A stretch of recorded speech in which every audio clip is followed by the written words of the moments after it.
Hello and welcome to this Wisconsin Facets webinar titled Supporting Literacy at Home. My name is Emily Brownell and I will be your presenter today. I am the Wisconsin Early Learning Literacy Project Director and Early Childhood Specialist at Wisconsin Facets.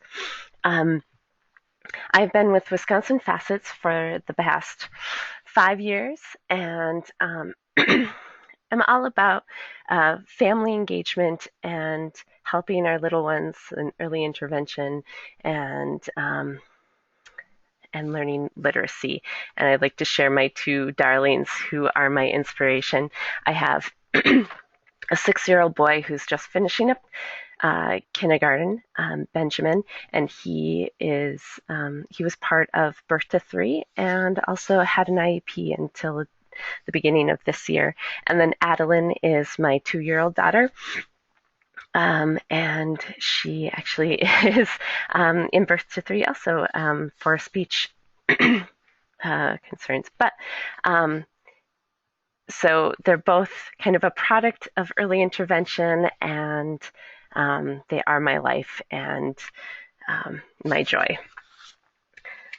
So as we go through this webinar, I'd also like you to, if you have ideas that have worked for you and would like to share, please feel free to type those in the question or chat box on the side.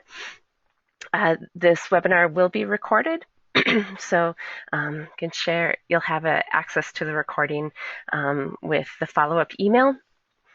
And also, yeah, as I said, there's so much out there, and each family is unique, and each child and parent, their relationship, and what they value and how they come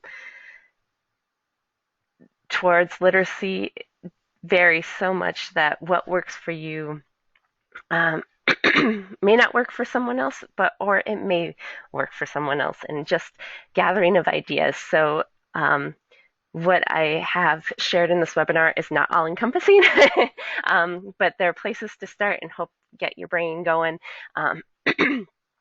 for other ideas.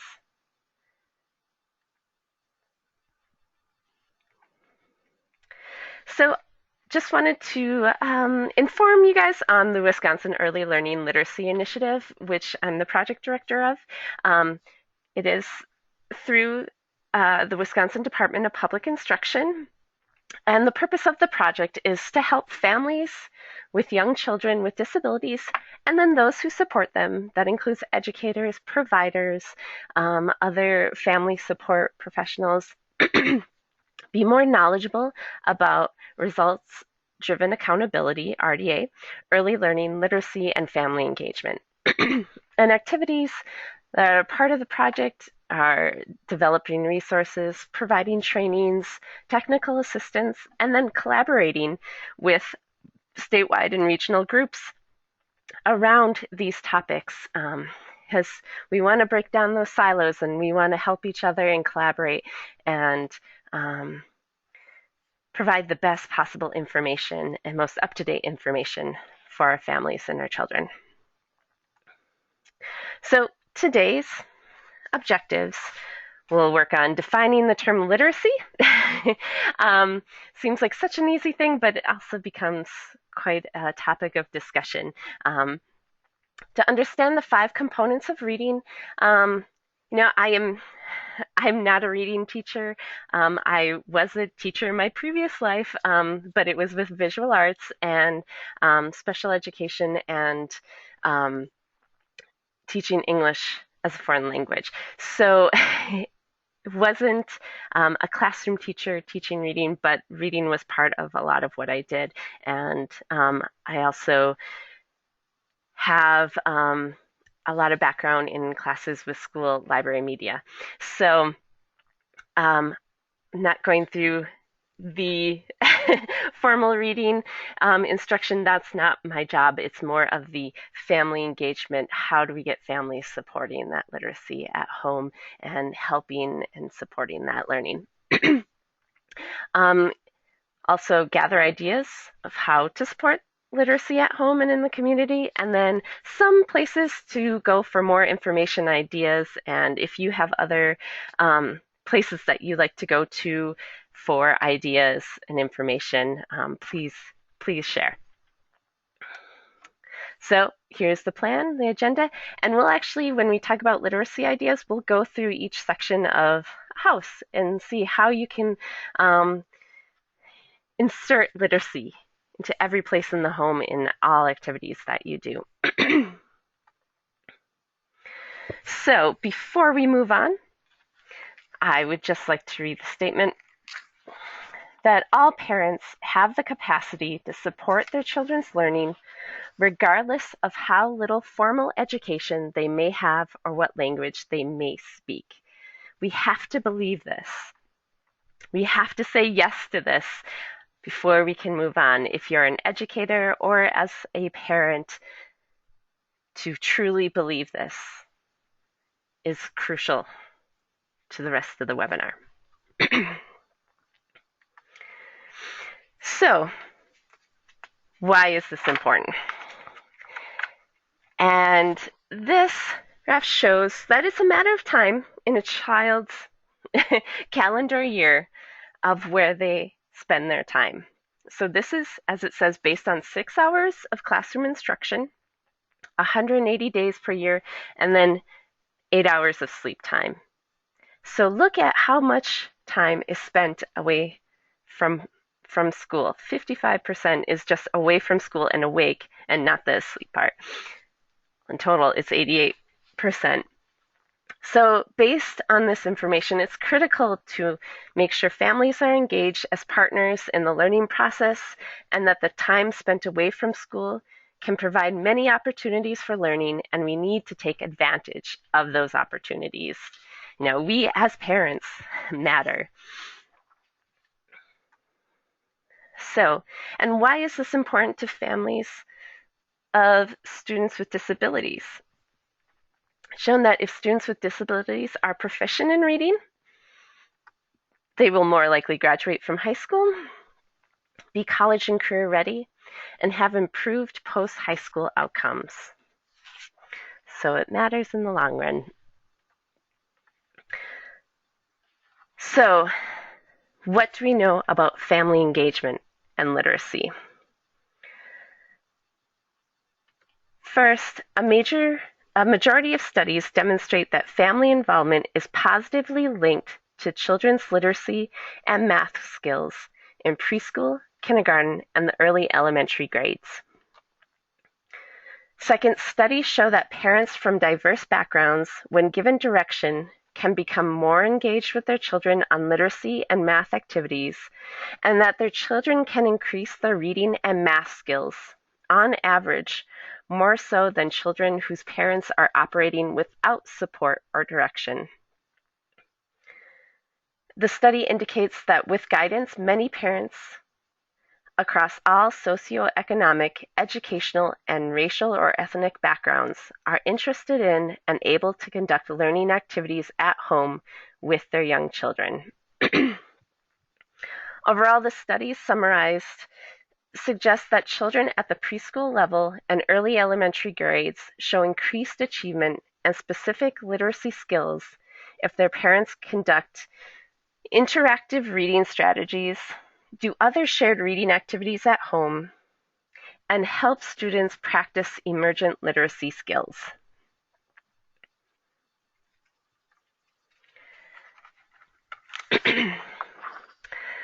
So, a simple definition of literacy found in the Merriam-Webster dictionary defines literacy as the ability to read and write, or the knowledge that relates to a specified subject.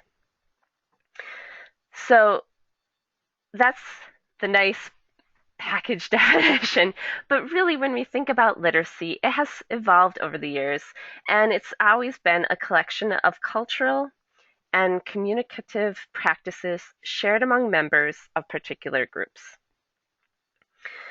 So there are different types of literacy. We'll talk about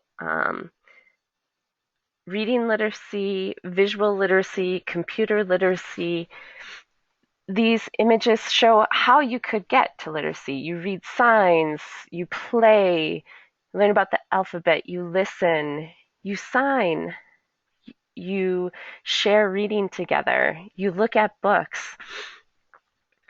So much is involved.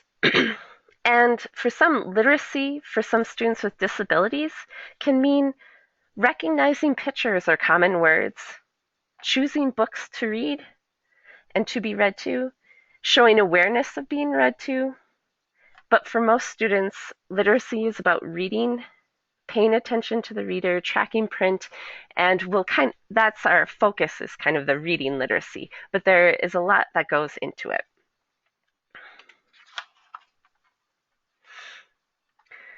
So your child is exposed to literacies every day. We have the alphabet literacy, computer literacy, visual literacy, and cultural literacy that we all have to kind of navigate and understand to be able to function. So with the ABCs, the alphabet literacy, kind of the idea of that the sounds of letters, the alphabet, and to letter combinations move to words, then words to sentences, then sentences to paragraphs, paragraphs to chapters, and then chapters to books. Children need to learn how to read and write. Speaking is a natural ability, but reading and writing must be taught. Now, computer literacy is defined as the knowledge and ability to utilize computers and related technology efficiently. Excuse me. Computer literacy can also refer to the comfort level someone has with using computer programs and other applications that are associated with computers, tablets, and such. You think of even generationally how computer literacy changes and the comfort level and knowledge and ability. Another value component is understanding how computers work and operate. Some of us just know the basics, what to do, and what's needed. But there are some that want to figure out how it works, the insides, and to manipulate it and have it work for what they need it to do. So there's everything that students are exposed to here. We have iPods, smartphones, apps, webcams, blogs, wikis, chat, and it just keeps changing daily. What new things are coming out that are popular. There's a big difference than what's happening with kids versus adults. The parents have to be knowledgeable of what's going on and helping children navigate that world that they don't really know about, and then with the younger children, how to help evaluate what is educational, what is valuable technology, and how best to use it. That it's not something that you can just sit down and let them be busy doing, but how to get more value out of it by being a partner with it and interacting with it with your child. And then there's visual literacy, which is defined as the ability to interpret pictures or other images. That images mean different things to different people. I'm trying to think of example, even just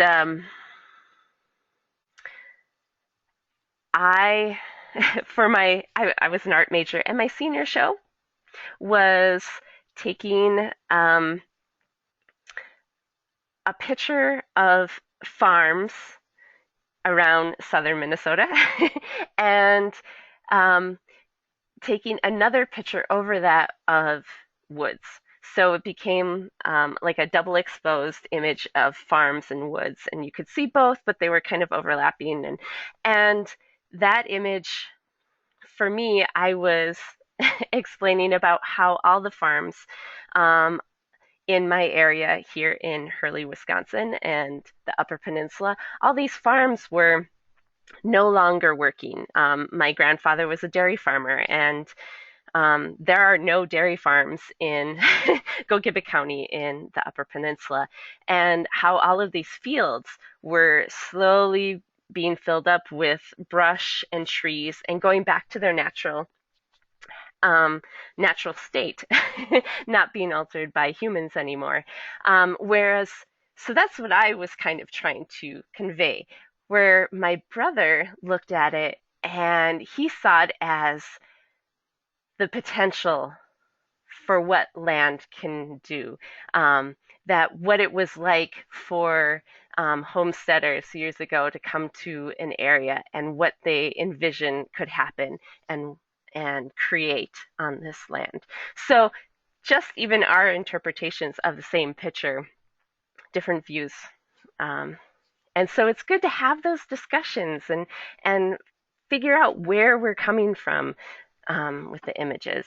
And just wanted to show this image. We've seen many like it, but do you see a jazz saxophone player or do you see a woman's face?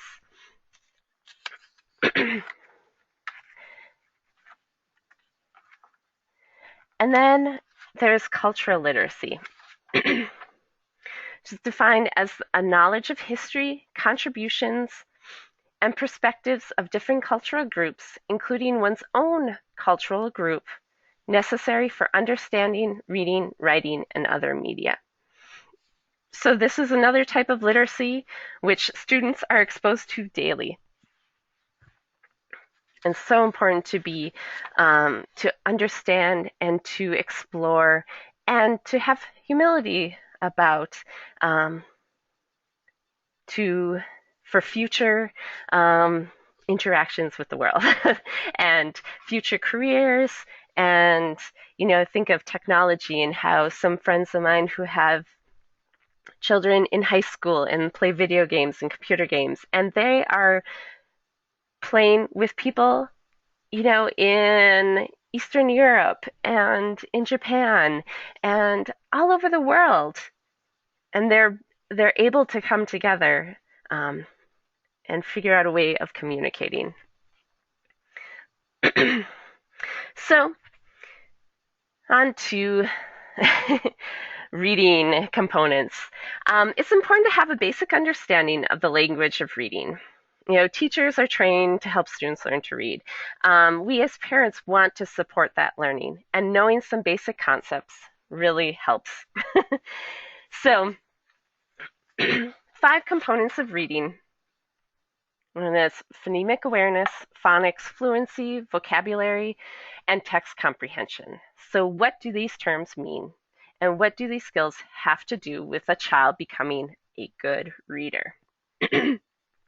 Now you think of a fluent reader, and it comes so easy to them. It's almost deceptively easy how they recognize or name words so rapidly and effortlessly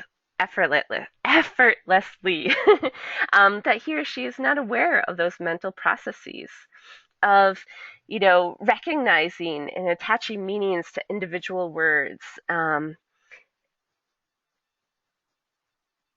accurately pronouncing or naming them, like abroad is not aboard or scarred is not scared. Pronouncing or decoding a word requires knowledge of the sounds in the words, the alphabetic system by which we represent those sounds, and the meaning of those sounds must be recognized at the word level and at the level of connected language.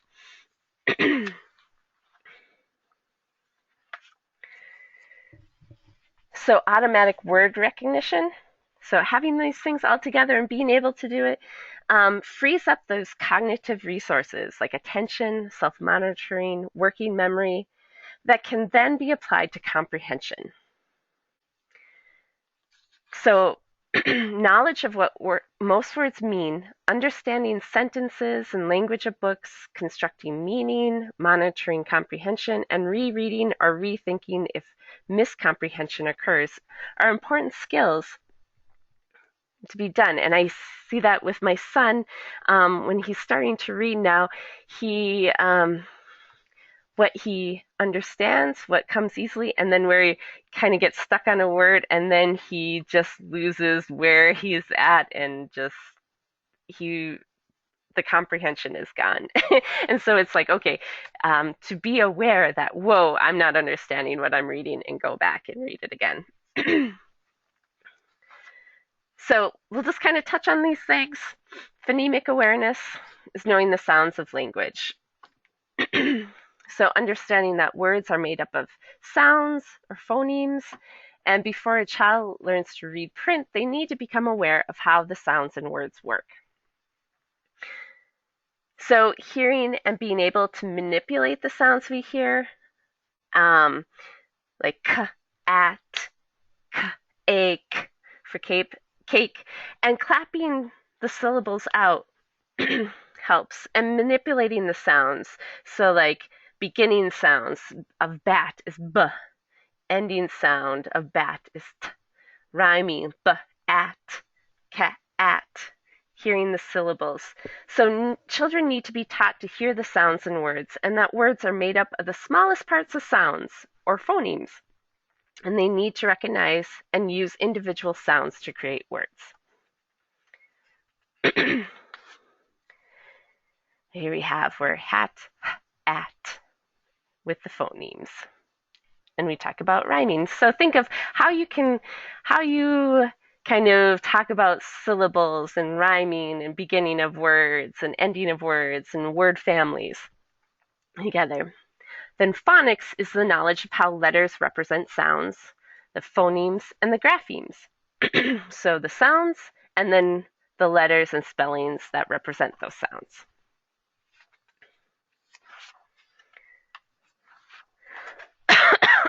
Excuse me. So students need to learn how to accurately and rapidly identify letters of the alphabet,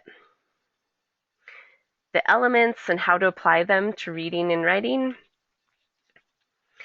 and decoding those words they haven't seen before.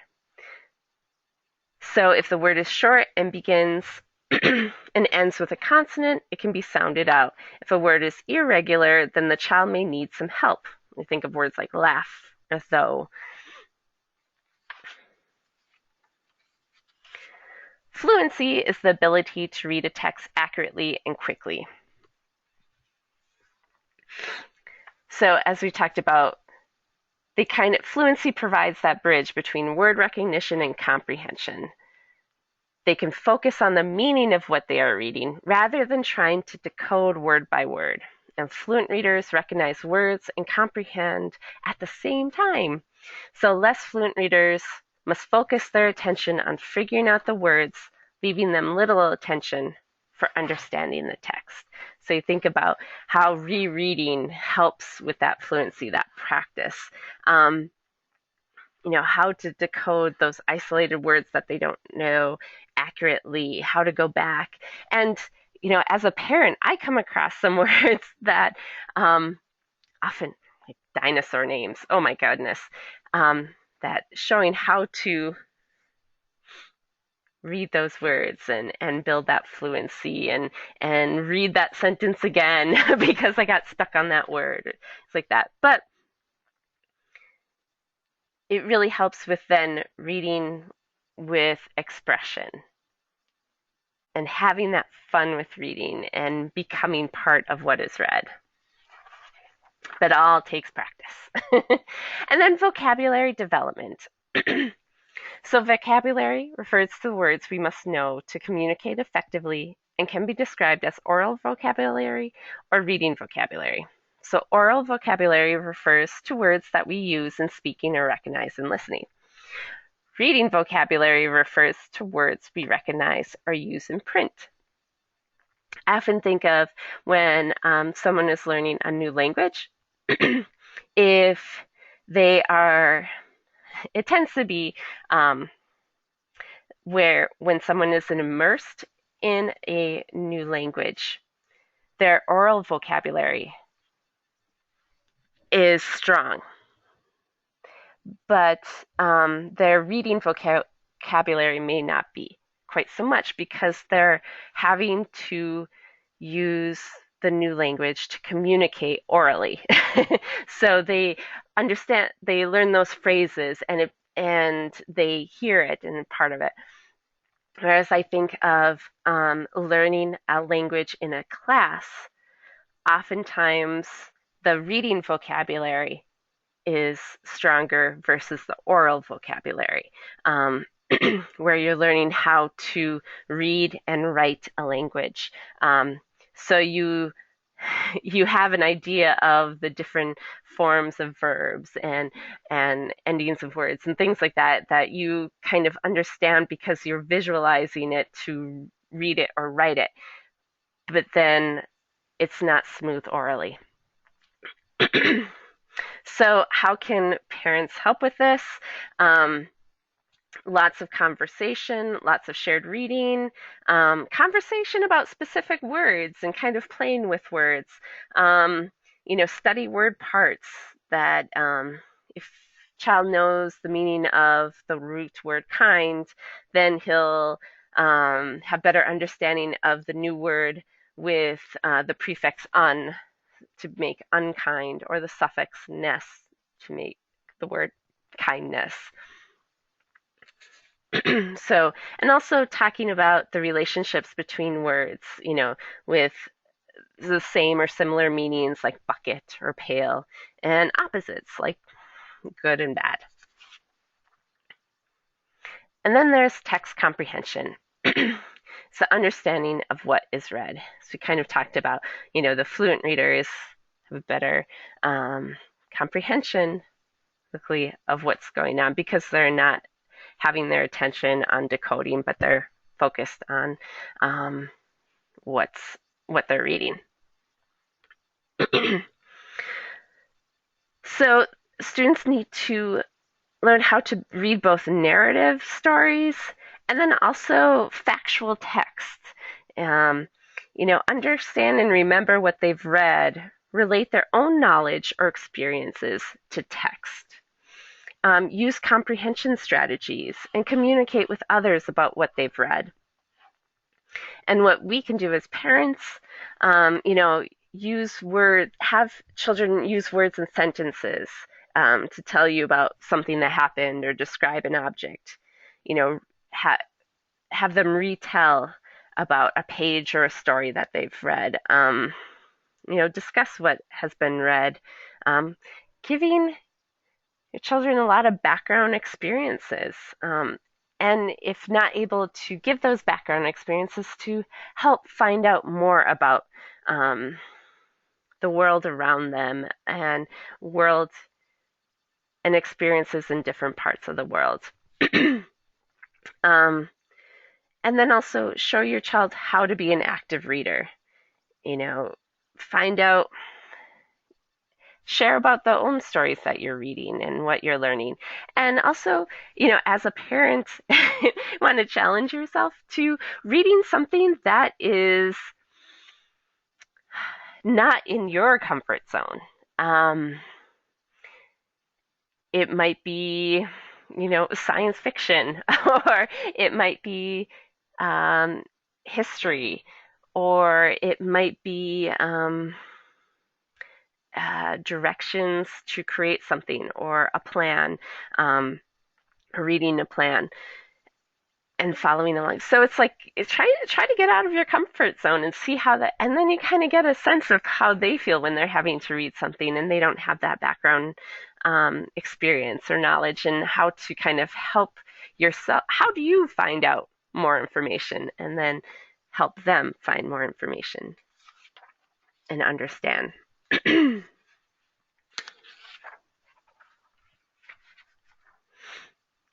And then, all in all, what it means in Wisconsin to be literate is a student who has, um, who values evidence, demonstrates independence, comprehends as well as critiques, builds strong content and knowledge, comes to understand other perspectives and cultures, uses technology and digital media strategically and capably, and responds to the varying demands of audience, task, purpose, and discipline. So this is what we're all working towards with the reading, writing, speaking, listening, and language, being literate. Um, what initiatives in the state are focused on, and what um, schools are focused on, and what we're trying to do for the future for our children. So now on to supporting literacy at home. What can we do? What are those ideas, those hands-on things that we can do um, to share the love of learning and to share the love of books and reading and writing to our children? So where we live and what we think of home is different for each of us. Urban, suburban, rural, house, condo, apartment. It is home and home to your child. The layouts may be different, but we'll go through some literacy ideas in common rooms found in homes like living room, kitchen, bathroom, bedroom. We also have some ideas for areas like outside, in a yard, playground, or park, in the car, and around the community. You have all the different places where we live. So, first spot, the living room. It's one of the main rooms in the home, and thinking of all the activities that go on there, and where literacy is already in action, or could possibly be in action with a few tweaks. So, here are some ideas. Have reading material around. What is that? Having books, magazines, catalogs, coffee table books, any type of reading material around. And then having them on places like the coffee table or a shelf or in a cabinet that's easily accessible. Trying to put the books for your children at their eye level, and that they could easily go to, and they know where to go to find books or go to put it away. uh, Things like flipping through coffee table books together and discussing the photos, reading the captions or having your child make up captions for the pictures are a great way to kind of, especially if they have an interest in something specific, to check out a book about it, kind of that coffee table size book at the library or finding some at sales. A great place to kind of start discussing and learning together. Also looking at catalogs together, labeling what things are, talking about their purposes, comparing items. I know catalogs, you don't get them as often as you used to, but my husband still gets a fishing catalog, and going through that with my son, and they can talk about the different types of rods and reels and lures and what's the difference and what's the price and what would this do or that, and comparing them, and there are a lot of items out there that your child may not know what the name of it is. And going through catalogs is an amazing way of finding out, being able to label those items. So another thing, of course, in the living room is often a TV, and turning on closed captioning on the TV is an idea that works out, and maybe not all the time, but sometimes, especially when it might be shows they're familiar with or that they've seen again and again, or with movies where you can put the subtitles in a language, and you can put in subtitle in English, and you can have them see the words as they go by, especially with those familiar TV shows or movies. And then turning down the volume so they kind of have to focus on that. And also a fun thing to do in like watching a sports game if it's not like crucial to hear what's going on. I would think of, baseball season is now upon us and it's often a long season. And if that is an interest in your family, but not always needing to hear every play by play, is to turn the sound down and try your own play by play and have your kid do their own play by play. Great way of playing with that. And then if there's a movie based on a book that is out or coming out and your child hasn't seen the movie yet, you could read the book as a family and then have a movie night to watch the movie and discuss it. I was thinking about recently with The Jungle Book just came out again. That would be something where maybe as a family you read the Jungle Book and then watch the movie and kind of discuss it, critique it. Another thing to do is play board games or card games, taking turns reading the directions, or playing games that focus on literacy skills. Chris, you think of uh, Scrabble or Trivial Pursuit, but that's for older kids. But even things like if you've played the game Zingo, that's another one that has sight words and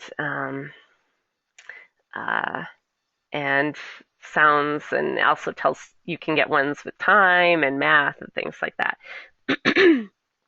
um, and then if you have a computer or tablet, it might be in your living room, might be in your office, might be in another room, but kind of discussing it here. You can research online to find answers to the many, many, questions of why and how does that work and what is that questions that your child has.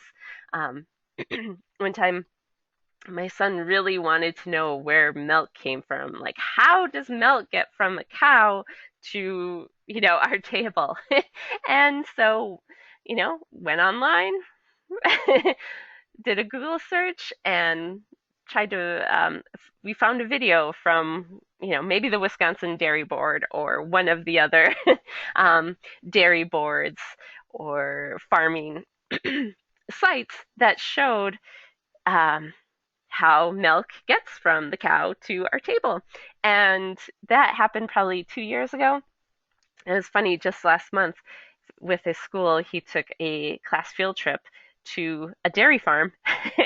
And when walking through it, and he, whispered to me, he's like, "This is just like the video we watched," and it was really neat that he remembered that and how that stuck. So, kind of using that to research, as well as there are so many apps.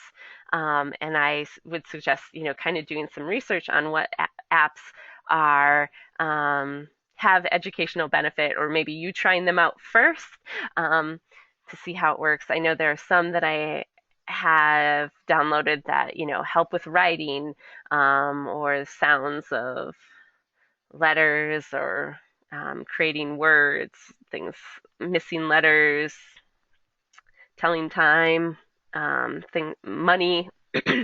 But do a little research and find out what interests your child and what is also beneficial in your child. Another thing with videos, with computers or tablets, video chat, just having that speaking and listening with family members far away, staying connected, maybe having them read a book to grandma and grandpa that are far away, that connecting through video chat, or maybe having grandma and grandpa read to your child. That staying connected, but also sharing the importance of literacy.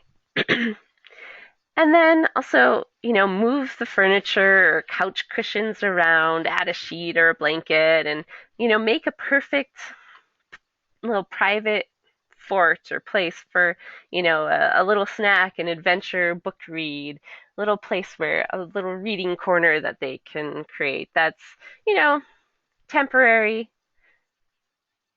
but is special.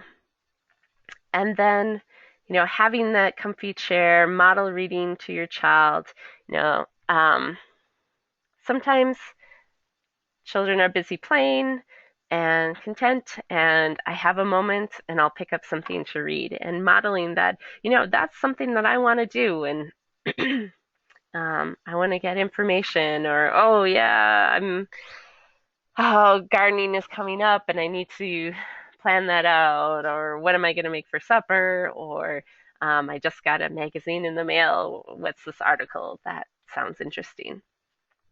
So, if you have ideas that you'd like to add, please feel free to type them in and I'll share them out. And let me. Then we have the kitchen, the heart of the home, right? So, what do you do that requires reading and writing in the kitchen? And how could your children be involved? So, some ideas like reading or following along with a recipe, menu plan together, browse through cookbooks, help make the grocery list, um, write reminder notes for to-do lists, shopping lists, have a message board to write notes down or ask questions, jot down reminders or goals. Um, Even have a countdown to a special event. I know my sister has a little area, little chalkboard and calendar that they'll write down countdowns to like birthdays or anniversaries, or vacation, or something, a special event that's happening. When putting items away from the store after you've been shopping, have your child read the labels and boxes as they put them away. Um, Help find and clip coupons, sort the mail, read the mail together. Um, Take down a message left on voicemail.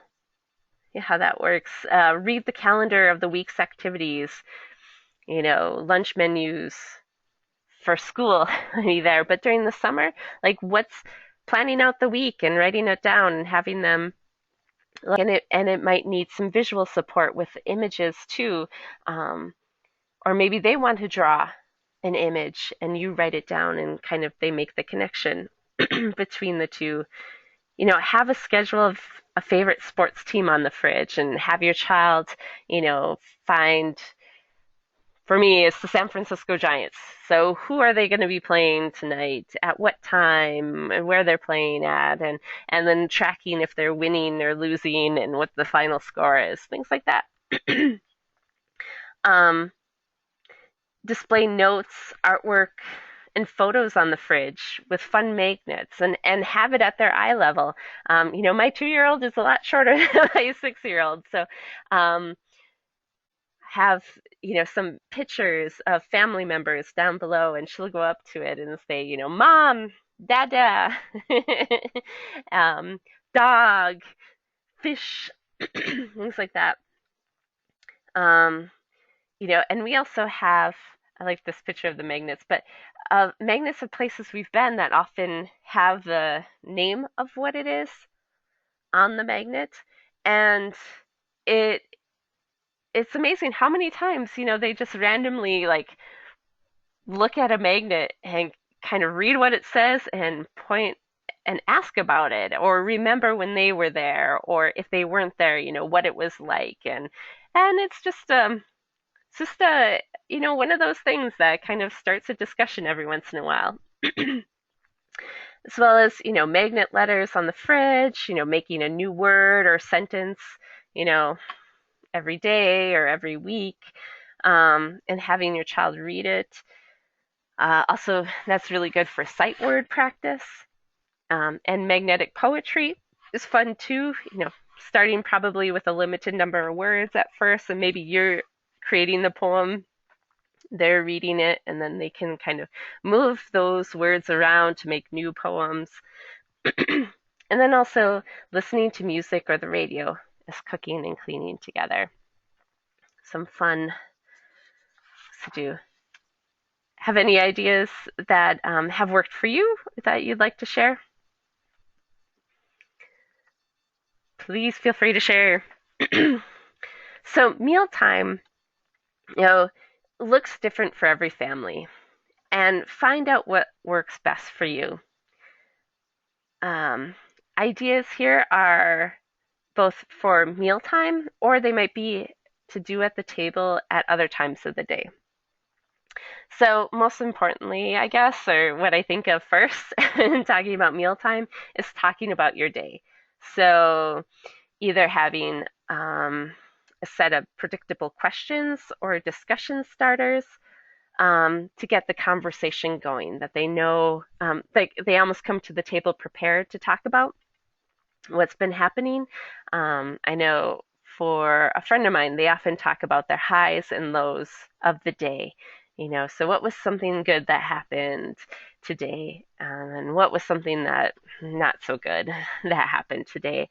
Was something funny? It's the funniest thing that happened. Um,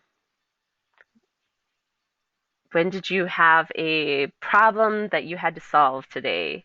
It's like that. I often heard that to not ask the question, uh, did you learn something new today? Not that yes no question, but and not what did you learn? So they can't say nothing, but but to kind of make it a statement like, tell me about one thing that you learned today.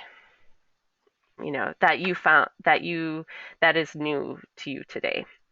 Something like that. So think about how if you're getting like the same response of like, oh, nothing, or I don't know, either give it a little time or ask it, kind of phrase it differently.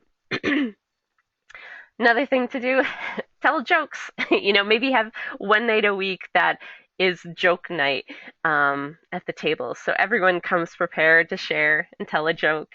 Um, maybe share articles from the newspaper and discuss issues happening in the community and world. Create stories by doing a story round robin where someone starts that, um, one day I was walking through the woods when, and then somebody else takes it. I came across a bear. The bear stopped and then the next person, and go round and round.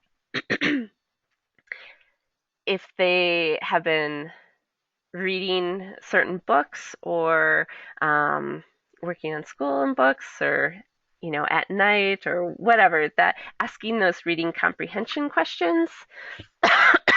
you know who are the characters in the book that you're reading? Where is the story taking place? What happened? What part of the book do you like best? What do you think is going to happen next? How's this book compared to another book that you've read? Why do you think the author wrote the book? Would you recommend the book to somebody else? Could play word games, rhyming games. Um, at breakfast, if you're having cereal, read the boxes together. When I make pancakes, I'll write letters and spell out their names or other words. I You can buy like a little tube, kind of like one of those ketchup or mustard squirt bottles. Make the hole just a little bit bigger, or you can use a plastic bag and clip the corner, and then write out a couple letters. There's also, in one of the additional ideas, is a family book club meal. So you could do like a family book meal. So you pick a book to read together and then make a meal based on that book. Now you kind of think of like green eggs and ham or orange marmalade for Paddington Bear, but you could do other ones too if a story takes place in another part of the world. You could um, say a book that takes place in um, in China. So then you would find food and create a Chinese meal and find out what would this character have eaten, um, and then make that meal and explore that culture that way. Um, Sometimes I even, if I finish my meal, say breakfast or lunch, way before my kids, um, because maybe they aren't that interested in eating because it's their favorite or they're just slow eaters. Sometimes I'll start reading one of their children's magazines that they get to them to kind of pass the time and get some reading in. And um, we don't often find time to read those magazines other times sometimes. So, and sometimes the dining room table, mealtime is a place to do daily reading for as a family. So, um, you might do a poem of a day, a daily reflection, things like that.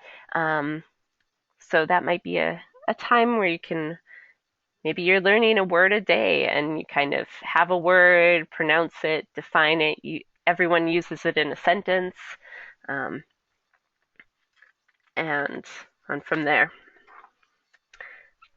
There's even the bathroom where you can find literacy. So, in the bath or shower, oh, as brushing their teeth, have them hum a tune like Happy Birthday or the ABC song as you sing along. As your child's looking in the mirror, copy each other's expressions and making sounds. And like I think of my daughter and trying to make new sounds. Sometimes, she doesn't want to be right in my face, but if we're both looking at a mirror and, making new sounds by playing with your mouth and she can look and we kind of exploring that way of making new sounds with your mouth and expressions. Placing a daily note on the mirror for your child to see each morning as they're getting ready. Those kind of things like, you're going to have a great day and you're amazing. This kind of little pick me ups, but it's also a chance to get in some reading. In the bath or shower, read to them. I will sometimes, they like to relax in the bathtub or shower, and it might be a short book, but just kind of having some time to read, read there, or have them make up stories with the toys in the tub. Foam letters are fun to make words, or go fishing for letters. And you find me the letter that says t t t, for tea. There are also bathroom crayons and other such items that you could get during playtime, but not necessary. And the other thing is that the tub or the shower is a good place to talk with them about their day or and really just listening to them. I find my son, he really like for us, kind of that shower time is the best time to think. It's almost for my son too, where he'll start to share things that have happened during the day than he would have when kind of the attention is solely focused on him, but he's busy doing something else. He'll start talking, and it's really more time for me to listen and maybe ask a couple questions, but his time to really talk. And then, near the toilet, have some reading or other such material nearby, like books, magazines, catalogs. Look and find books are really good. Word searches are also good. As I was growing up, my best friend's family always had the Reader's Digest in the bathroom. So that was, yeah, something that they had. Um, and then we have the bedroom. Kind of the classic idea of supporting literacy at home is to um, read aloud before bedtime. And starting from day one makes it an easy habit to then follow as the years go by. And depending on the age and stage of your child, reading before bed looks different. For example, my daughter doesn't want to sit in the chair with me on my lap to read before bed. She'll do it during the day. Um, if we're reading middle of the day in the living room, but before bedtime, no. She wants to be standing by herself, looking at the book or looking at her own book or being in her crib, either sitting or me reading and following along. And I know she's interacting with the book or with me when there's words that she recognizes. She'll act them out, like when clapping, then she'll clap, things like that. Or she'll fill in when, I'll say in this Corduroy book that Corduroy plays with his, and it's a picture of a ball. So, ball, you know, so she's interacting. She just wants her own space. She doesn't want to be sitting on my lap at that time. Whereas my son, he always wanted to sit on my lap, and we always, he was very sure he sits. Um, and with him, it's evolving where sometimes we'll read a couple picture books or we'll read a couple chapters in a chapter book, or we'll also have where he'll read one or two books that he has, like an easy reader or, booklets that they've made at school, from reading A to Z or whatever it is, that he'll go through some of those words, those books, and then I'll read a book. So we're taking turns. And another thing, if you have a child that's learning to read, I would highly suggest Elephant and Piggy books.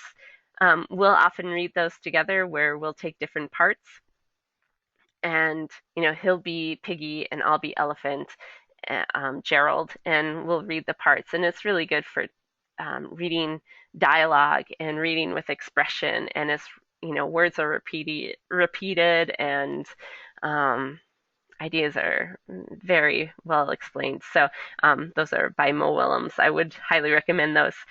You can also have fun by reading by flashlight one night. Having a desk with materials for writing and drawing, which you always maybe have a place everywhere in each room of the house, but often think of bedroom too as a place where they can um, do that and explore. Have photo albums for your child to look at, talk about, be reminded of past events, discuss. You know, Children can read to their favorite stuffed animals or put on plays or dance recitals for them.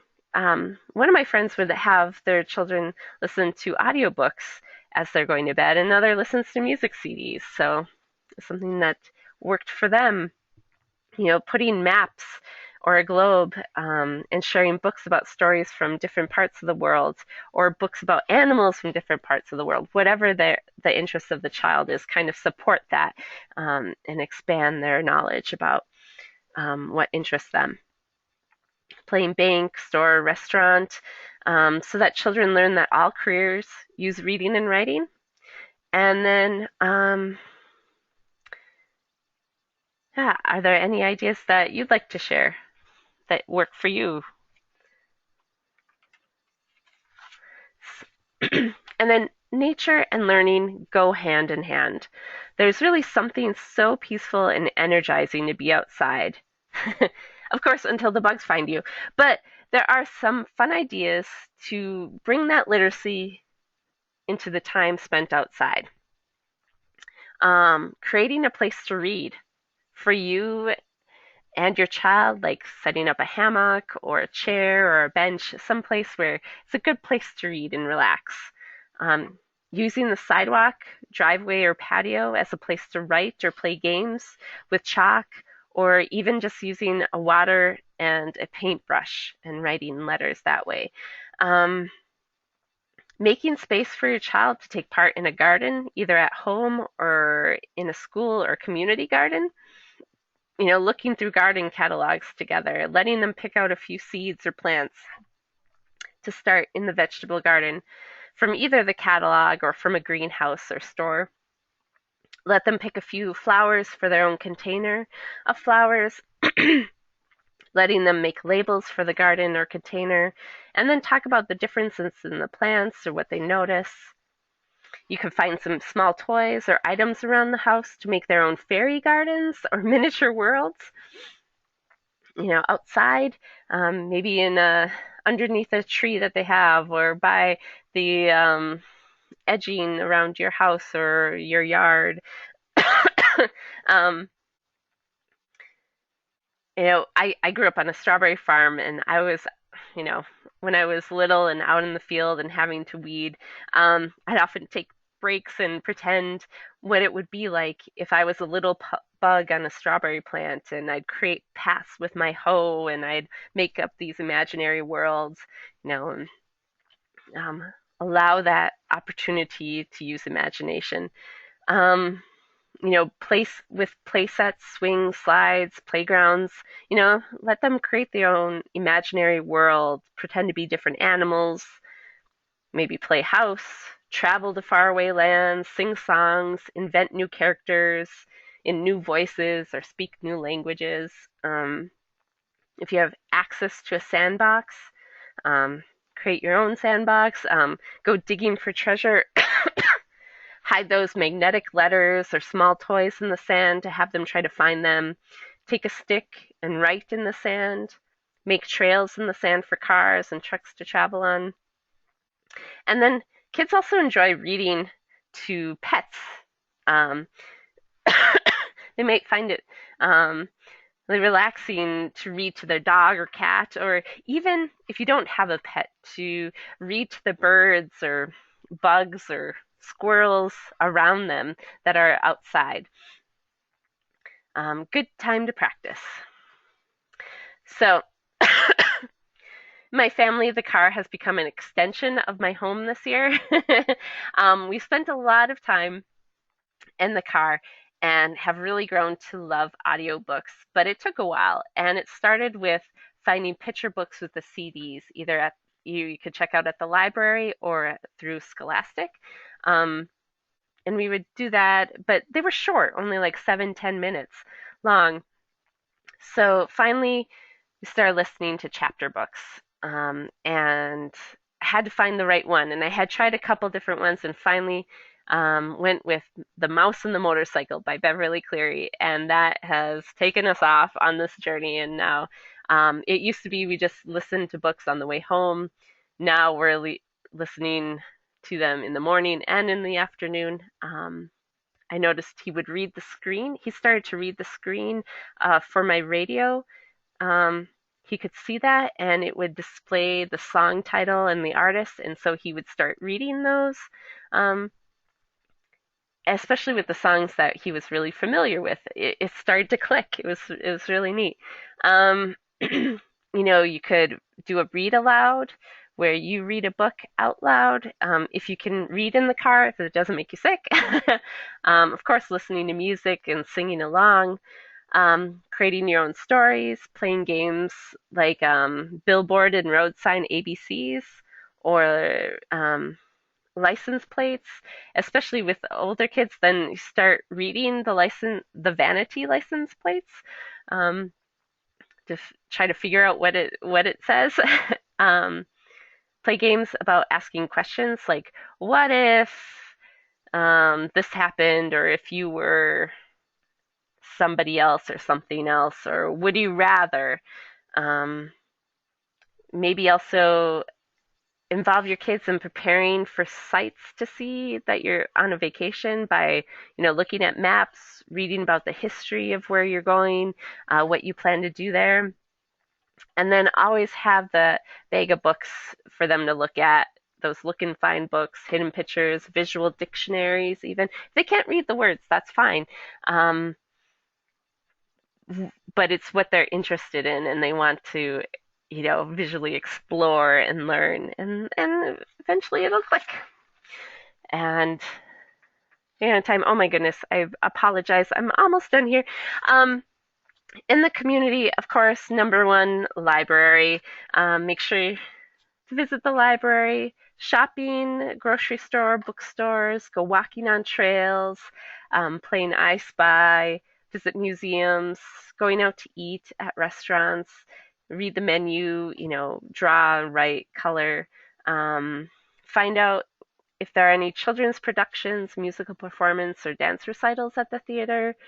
And then also think about those everyday places that are of special interest to your child, like a farm. See if you could visit a farm, um, or when they've been fixing the roads or building a new building and construction site, I'll sometimes go and like park with my park my car so easily see for my son or my daughter of what's happening, and they want to see what's happening and how those machines work, and they'll ask what's going on, and so you kind of have a conversation, or even with the garbage truck or the Walmart shopping cart machine that collects the carts and that's driven by a little remote control. We've stopped in a parking lot and just watched how that worked and talked to the guy that was using it, and seen how it works, and just kind of those moments that seem so everyday to us but are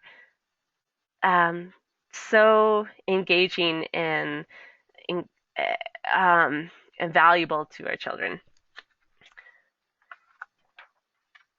So, no matter what, all children, regardless of their disabilities, benefit from being encouraged to look at, listen to, and read books, both at home and school.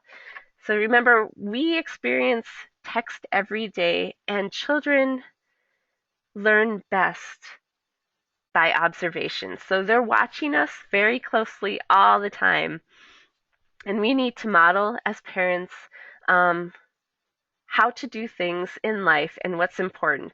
And parents who show their children that reading is important are the best teachers of literacy at home, because children are unable to know what is important by themselves. They look at us, parents, to show them what is important. So, parents who display literate behavior and that value literacy, in whatever language they speak, um, and whatever they're literate in, what's important to them, show that literacy is important, that their learning is important. Some ideas mentioned the Family Dinner Book Club. I would highly suggest going on Facebook and searching Family Dinner Book Club, and you'll find activities and the book, and pictures and menu plan and all of that. Pinterest is amazing for ideas. If you just type in literacy at home, you'll get a wealth of ideas. Reading Rockets and Colorone, Colorado have great reading tip sheets for parents and other ideas to do. And there's also a virtual book club for kids if your kids are a little older. Um, and each month they pick a book and activities to do. I think this month has something to do with dinosaurs. So there's just that tip of the iceberg of some fun ideas to look, some places to look for ideas, and then references. And I want to say thank you so much, and please feel free to complete the evaluation. We would greatly appreciate it. um, and thank you for your time.